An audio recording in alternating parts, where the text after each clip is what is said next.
हमने गुरुकुल 3 बनाए हैं, अभी 7 के लिए तैयारी चल रही है और हमारी पहली कोशिश है कि हम बंगाल में ममता बनर्जी के सामने वहीं करेंगे और दूसरा अलीगढ़ में, तीसरा मुरादाबाद में। अब आप लोग जानते हैं कि कौन कौन पीछे लगेगा और कैसे कैसे लगेगा, टारगेट बनाएंगे। और हमें तो जब सिम्मी ने सबसे पहले बम से उड़ाने की धमकी दी थी, अडवाणी जी से बात हुई, वो बोले सिक्योरिटी लगा देते। मैंने कहा फिर तो ज़्यादा ही पीछे लग जाएंगे, विज्ञापन भी नहीं आने देना, मैं अपने साथ सिक्योरिटी रख देंगे। क्योंकि सारे बाबा लोग इतने सारे पुलिस वाले लेके चलते हैं, ऐसा जैसे कैदी चल रहा हो, लेकिन खतरा तो बहुत बड़ा है ना। तो हमें कुछ चीज़ें इस समय हमारे सबके लिए बहुत जरूरी है, जिसके लिए मैं निवेदन करूँगा। क्योंकि ये भूमिका जो मैंने आपसे कही, ये इसलिए जरूरी है कि सूरज बनकर चमकने की जिम्मेदारी कुछ ही आत्माएं ले पाती हैं। और ये कोई कठिन दौर नहीं है। हमारे पास नरेंद्र भाई मोदी हैं, अमित शाह हैं, फिर उसके बाद में हम योगी जी को देखते हैं, हेमंता बिस्वा हमारे पास में, फिर उधर से हम दक्षिण में देखें तो ऐसे ऐसे लोग खड़े हो रहे हैं। क्योंकि शेर की मांद कभी खाली नहीं होती, वहां पर शेर ही आके बैठता है, ये याद रखने का, ये हमेशा शेर आते रहता है। और धरती अपने आप अपने शेरों को उत्पन्न करते हैं। अब आप लोगों के पास में जो जो भी शक्ति है उसका प्रयोग तो करना है। और ये आप लोग जान लीजिए कि शेर की ताकत जंगल में है तो मगरमच्छ की ताकत जो है तालाब में है। ऐसा नहीं हो सकता कि मगरमच्छ बाहर आकर के जंगल में लड़ाई करे और शेर जो है वो पानी में घुसकर करे। जिसके पास जहां जो शक्ति है वहीं उसने काम करना है। अब इस समय की जो लड़ाई है वो सबसे बड़ी है, जो इसकी डिटेल में विस्तार में मैं नहीं जाऊंगा, क्योंकि इसका विस्तार बहुत बड़ा है। अमेरिका में कुछ कंपनियां हैं जो सबसे ज़्यादा अमीर है और उनका काम ही यही है, ये जो सॉफ्टवेयर है और उससे भी बढ़कर जो नया नया तकनीकी ज्ञान इस समय और आविष्कार हो रहा है, जो लोग कुछ भी नहीं बना रहे, केवल इसी पर काम कर रहे हैं। सबसे ज़्यादा पैसा उनके पास में है और दुनिया की सबसे बड़ी ताकत उनके पास में है। ये जो मोबाइल फ़ोन आपके हाथ में है, ये कोई साधारण ताकत नहीं है, ये बहुत बड़ी ताकत है। संचार क्रांति का ये युग है, ये एक बहुत बड़ी शक्ति है। कितने देशों के अंदर उत्थान पतन इसी आधार पर हो गया, क्रांतियाँ हो गई। अब आप समझ लीजिए कि पेंशन लगाने वाले लोगों की जो जमात है, हम लोग तो उनको ये कहकर मजाक उड़ा रहे हैं, लेकिन कितनी ताकत के साथ पाकिस्तान में बैठे हुए वो लोग आपके सोशल मीडिया के माध्यम से लड़ाई लड़ रहे हैं। मलेशिया में बैठे हुए लोग, इंडोनेशिया में बैठे हुए लोग, दुबई हब है लेकिन वहाँ ऐसी लड़ाइयाँ नहीं होती। दुबई के अंदर सारे जितने भी माफिया के लोग हैं वो बैठे हुए हैं, लेकिन वहाँ ये कहा गया है कि भाई यहाँ कुछ मत कर देना, बाहर जाके कुछ भी कर देना। आबू धाबी वाले भी नहीं करने दे रहे, बल्कि उन्होंने जो मंदिर बनवा दिया, इतना बड़ा स्वामीनारायण का मंदिर बना वहाँ पर, तो वहाँ सारे के सारे शेख लोग आते हैं। उनका जो बड़ा हॉल है उसमें आकर के उनकी मीटिंग होती है। वो बाहर से जितना लिबरल दिखाना अपने आप को दिखा रहे हैं, लेकिन आपके साथ जो सबसे ज्यादा खतरनाक स्थिति है वो नेपाल में है। नेपाल में सारी दुनिया की एजेंसियां इकट्ठी हैं। नेपाल के अंदर सबसे ज्यादा गुप्तचर विभाग सब जगह के हैं, सारा माफिया दुनिया भर का कुछ वहाँ चाइना कर रहा है वो आज से नहीं, हम 35 वर्षों से देख रहे हैं। हम लोग जितना जानते हैं, क्योंकि दो ही लोग मैंने देखा है, या तो जो है हमारे आरएसएस का एक आदमी जो घर घर घुसा हुआ है उसको जितनी जानकारी है, हमारी एजेंसियों को भी नहीं जानकारी, या फिर जैसे हम लोगों के वर्कर काम करते हैं, पूरे फील्ड में काम करते हैं, घर घर में जाके काम करते हैं। जब बात आई थी कि ये बड़ौद क्षेत्र में, पश्चिमी उत्तर प्रदेश में अंदर अंदर घर घर में गोष्ठियाँ करके लोग काम कर रहे हैं और बाहर पता भी ना लगे कि किस तरह से जिताना है योगी जी के चुनाव के समय में। तो हमारे लोगों ने इस बात की चेष्टा की कि नाम लेने की चेष्टा बिल्कुल मत करना, अंदर जाओ, घरेलू व्यक्ति बन करके आपस में बातचीत करो। बाहर ये पता नहीं लगना चाहिए कि आप जो है किसी के लिए काम कर रहे हैं। संघ का अपना ये नियम है, मित्रता बना करके व्यक्ति से व्यक्ति जुड़कर काम करें, लेकिन आपसे भी ज़्यादा मुकाबला कर रहे हैं ये तबलीग जमात, इनका मुकाबला नहीं कर सकता। बहुत बड़ी ताकत है। 1 साल बाद आपसे आरएसएस के स्थापना के 1 साल बाद शुरू हुए हैं, दुनिया के सब देशों में फैल गए और इसका मुख्यालय यहाँ पर है। जब तक हम लोग अपने खतरों को नहीं पहचानेंगे, बात नहीं बनेगी। अब आपके पास हथियार है, आपका संचार क्रांति वाला हथियार, और इसकी ट्रेनिंग तो आपको जो दी जा रही है ये तो भी सामान्य प्रशिक्षण है। विशेष प्रशिक्षण अगर लेना है तो आपके जो रिटायर वे लोग हैं, जो सीबीआई में काम करते हैं या किसी एजेंसी में काम करते हैं, उन लोगों के माध्यम से अगर प्रशिक्षण हो तब आपको पता लगेगा कि इस समय, क्योंकि वो उपकरण भी बहुत भारी होते हैं। आप इससे अंदाज लगाइए ना कि जो अभी फरीदाबाद में बैठे हुए थे और वहाँ ये काम कर रहे थे, जैमर लगा रखे थे उन्होंने। आपको जो मार्केट में जैमर मिलते हैं वो छोटे से मिलते हैं, वो मतलब आपके घर के अंदर एक कमरे में ही जैमर काम करता, इससे ज़्यादा नहीं। जिन लोगों ने 1 किलोमीटर तक रेंज लेकर के, और उसमें वो देखते थे कि कब कितना जो है हमें कोई बात करनी है तो कितना जैमर का उपयोग करना है, किस रेंज में काम करना है।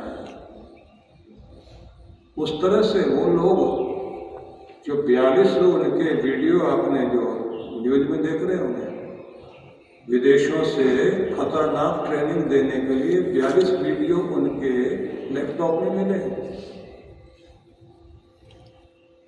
तो बाहर से कोई चीज जिस समय डाउनलोड करनी है, कैसे करनी है, टेक्नोलॉजी को कहाँ तक वो लेकर के गए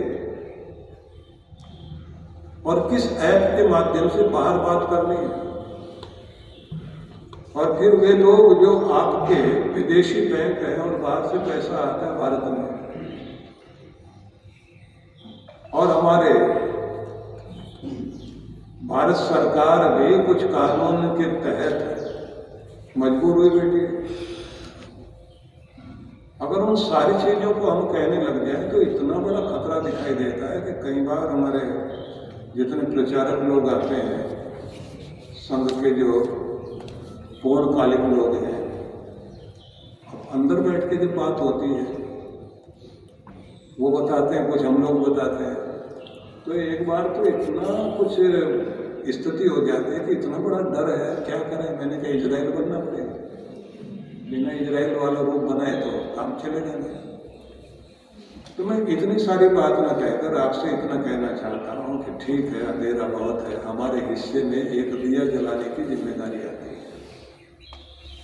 अपने हिस्से का दिया तो हमने जलाना है, लेकिन अब समय आ गया है कि सारे दिए एक साथ जलें तो दीपावली हो जाए। तो इसलिए सबको काम करना पड़ेगा, और जहाँ जहाँ जिसकी जो ताकत बन सकती है उसको योजनाबद्ध तरीके से काम करने की जरूरत है।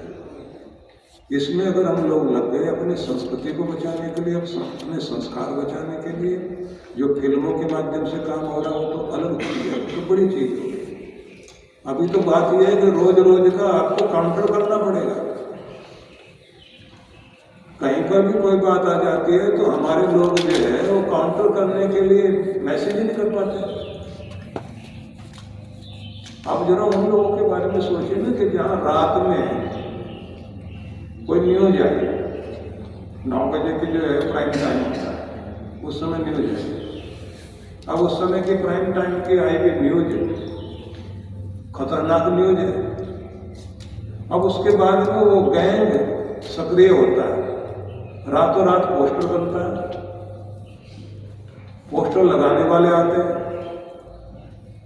फिर किसने उसके खिलाफ मुकदमा लड़ना है वो टीम भी तैयार है, फिर कौन से सुप्रीम कोर्ट के जज के सामने लगाना उसका भी पूरा ध्यान,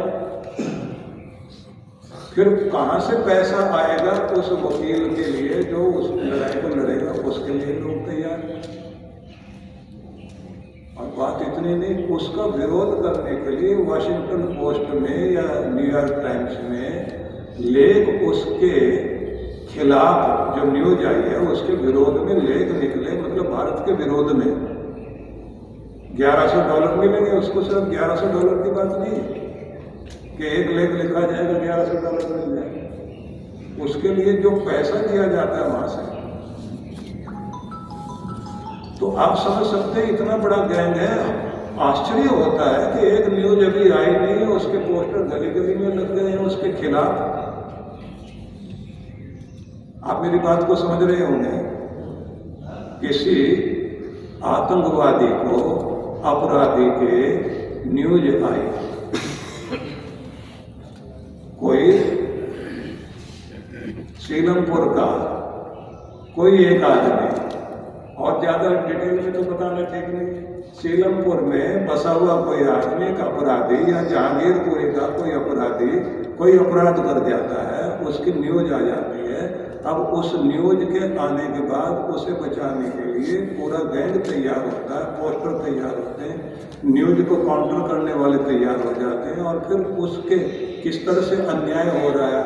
अमेरिका तक में न्यूज छपे, अंतरराष्ट्रीय मुद्दा बन जाए, पकड़ने वालों का नहीं, पकड़ने वालों के विरोध में, तो कितना बड़ा गैंग काम करता है। उसका मुकाबला करने के लिए अगर हमारे लोग तैयार हों तब तो बात बनेगी। और वो लोग जो उकसाने वाले हैं, रात दिन कह रहे हैं यहाँ जैन जी खड़े हो जाएं, ये कर दें वो कर दें, सड़क पर आ जाएं और इस सरकार को गिरा दें, क्योंकि चुनाव में तो कुछ कर नहीं पाए। फिर आपका कहीं पर भी किसी मंदिर में कोई अटैक कर दें ये लोग, किसी जुलूस के ऊपर कुछ कर दें, हम लोगों को वातावरण नहीं बना पाते कि भाई ये क्यों किया जा रहा है। तो आपके पास में एक बहुत बड़ी शक्ति है। इस बांस से बांसुरी भी बन सकती है, इसी से डंडा भी बन सकता है। तो बांस से बांसुरी तो हमने बना लिया, अब उसका दूसरा रूप क्या क्या बन सकता है वो भी सब हमें काम करना चाहिए। लेकिन एक बात, एक व्यक्ति के निर्देश पर सारे लोग काम करें, और तरीके वो होने चाहिए कि हम सूचना भी अगर दें तो फोन से नहीं, एक व्यक्ति दूसरे को मिलकर के सूचना दे दे और फिर आगे सूचनाएं जाएं। जिस तरह से सूचना देने के तरीके होते हैं, और फिर कौन सी चीज को कैसे करना है उस पर अगर काम हो। देखिए, मैं इसलिए कह रहा हूं क्योंकि मुझे 50 वर्ष हो गए स्टेज पर काम करते हुए, 70 वर्ष की आयु है, 40 आश्रम पूरे देश में काम करते हैं, 88 ब्रांचेज हैं, 11 देशों में हम लोग हैं, 1 करोड़ 10 लाख लोग जुड़े हुए हैं, बहुत सामान्य व्यक्ति बन के रहते हैं हम लोग। कोई विज्ञापन नहीं, किसी ड्रामे में नहीं पड़ते, जड़ें मजबूत करने में लगे हुए हैं। सोचना चाहिए हमें 50 साल आगे का, हम 10 साल आगे तक का सोच के चलते हैं। जहाँ पर भी काम कर रहे हैं सॉलिड काम कर रहे हैं, सॉलिड वर्क हो रहा है। इसलिए अगर मैं कोई बात कहता हूँ तो उस कहने का मतलब है कि हमने कुछ अनुभव किए। अगर कभी आंदोलन भी होते हैं तो वो भी बता रहता है कि किस तरह से काम किए जा सकते हैं, बाहर कैसे काम किए जा सकते हैं, कहाँ कैसे खड़ा होना है। पहली बार दुनिया के सामने ताकत आई थी जब ढांचा अपने अंतिम रूप में पहुंचा था कि ये कैसे हो गया कि निशान तक उठा लेंगे लोग। ये पहली बार इतना बड़ा पूरी दुनिया के लिए चौंकाने वाली बात थी कि अच्छा इतना बड़ा संगठन, इतनी बड़ी योजना, ये एक तरीका। मेरा एक छोटा भाई है, एक वकील है, एक दूसरा बड़ा अच्छा कार्य कर रहा था। अब वो अयोध्या में गया, उस समय में चोट लगी, खून बह रहा था।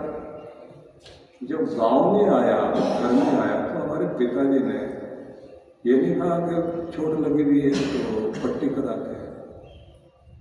तो तब तक भी वहां से चल के आने में सूख भी गया, तब भी थोड़ा थोड़ा बूंद आती थी। उन्होंने उठा करके उसी समय पहले तो तिलक किया माथे में कि कोई शेर का बच्चा ही होता है जो अपने धर्म के लिए, अपनी मिट्टी के लिए खून की बूंद गिरा करके आता है। चोट तो ठीक हो जाएगी, तिलक होना चाहिए। वो जो तिलक किया जाता है वो तिलक होता है शौर्य तिलक। तो जब तक वो भावना नहीं बनाई जाएगी, हमारे यहाँ परंपरा रही कि पहला बच्चा धर्म के लिए अर्पित किया जाएगा। हमारे पिताजी ने हमको किया, हमारे दादाजी ने हमारे पिताजी को किया। अगर वो परंपरा हम लोग फिर से लेके चलेंगे तो धर्म जीवित रहेगा ना। तो इसलिए मैं आप सबसे ये कहना चाहूँगा कि इस समय कुछ चीजें हम सबको इस रूप में करनी होगी कि टेक्नोलॉजी तो आप लोगों को नई नई सिखा दी जाएगी, भीतर से आग जलना बहुत जरूरी है। उससे ज्यादा जरूरी है एक दूसरे के रक्षक बन जाए, हम लोग एक दूसरे की ताकत बन जाए। किसी पर भी संकट आए तो सारे खड़े हो सके। और कहाँ किस तरह से आवाज उठाई जाती है। एक दुखद स्थिति क्या है जो सोचने वाली है, वो है कि जो मार्शल कौम है उनको हम लोग जोड़ नहीं पा रहे। चाहे जाट है, चाहे राजपूत है, चाहे गुर्जर है, चाहे यादव है, उनको जानबूझकर तोड़ा जा रहा है आपसे।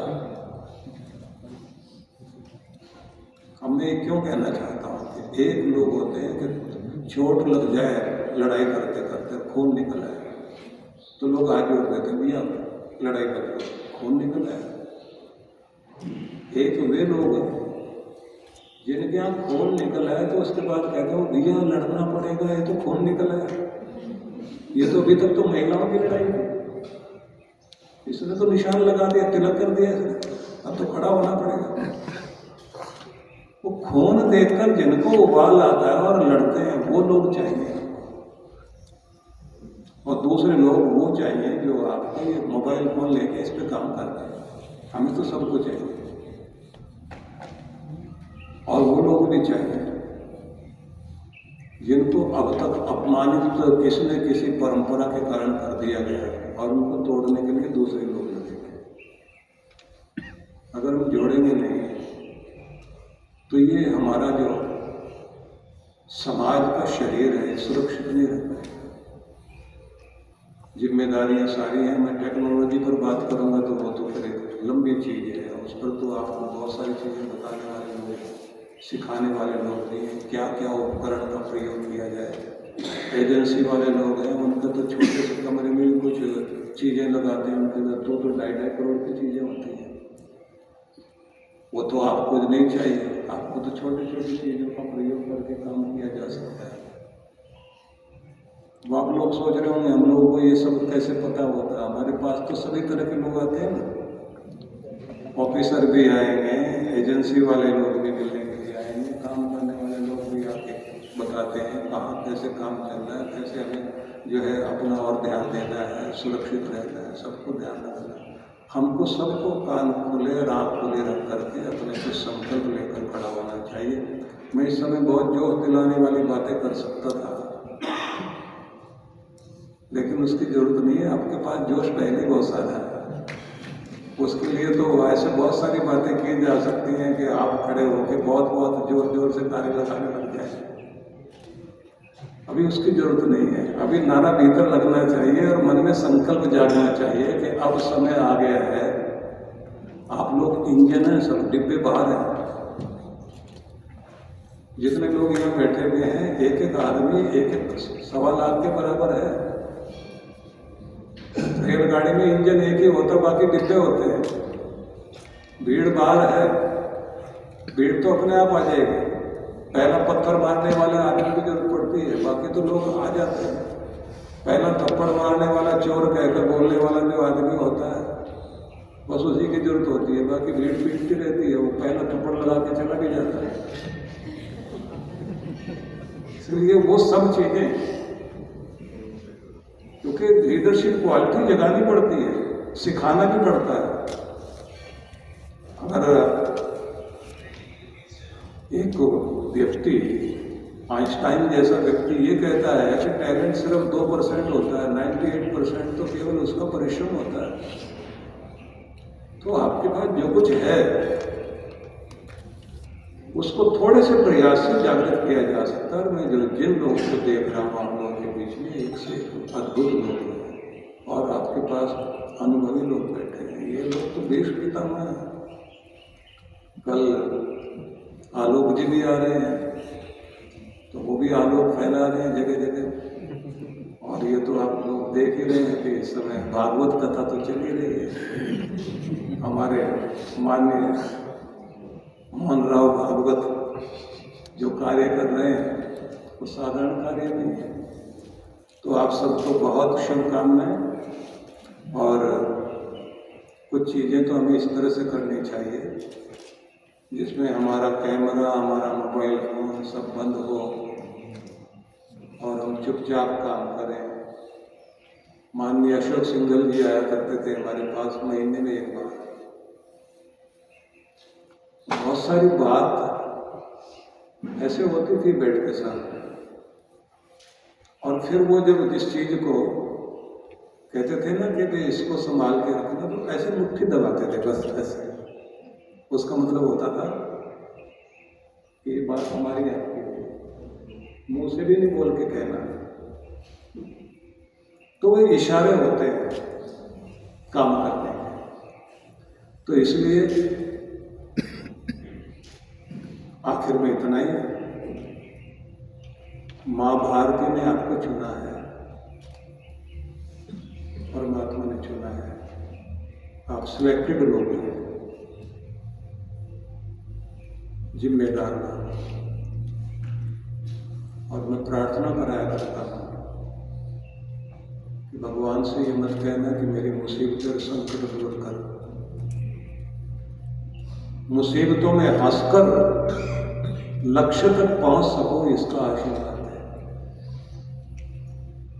भगवान से ये नहीं कहना कि तू मेरी जिम्मेदारियां कम कर। उसे इतना ही कहना है कि मेरे कंधे इतने मजबूत कर कि हर जिम्मेदारी को संभाल सको, उठा सको। जय श्री राम। क्योंकि प्रार्थना है कि वो होनी चाहिए जिसमें जीवंतता आए, मुर्दों की प्रार्थना नहीं चाहिए। तो इसलिए आप लोग चुने हुए लोग हैं। इसी को व्रती लोग कहा जाता है। व्रीय वर्ण धातु से व्रत बनता है, चुनाव करना, संकल्प करना। तो उस भाव को लेकर के काम करिए। और अपनों से जब अपनी बात की जाती है, अपनों के साथ बैठने का मौका आता है, हमें भी कहीं कहीं दिल खोलने का मन करता है। तो अच्छा लगा है आप सबको देख करके, और आप सबको बहुत बहुत अभिनंदन और शुभकामनाएं। जय श्री राम। जय श्री राम।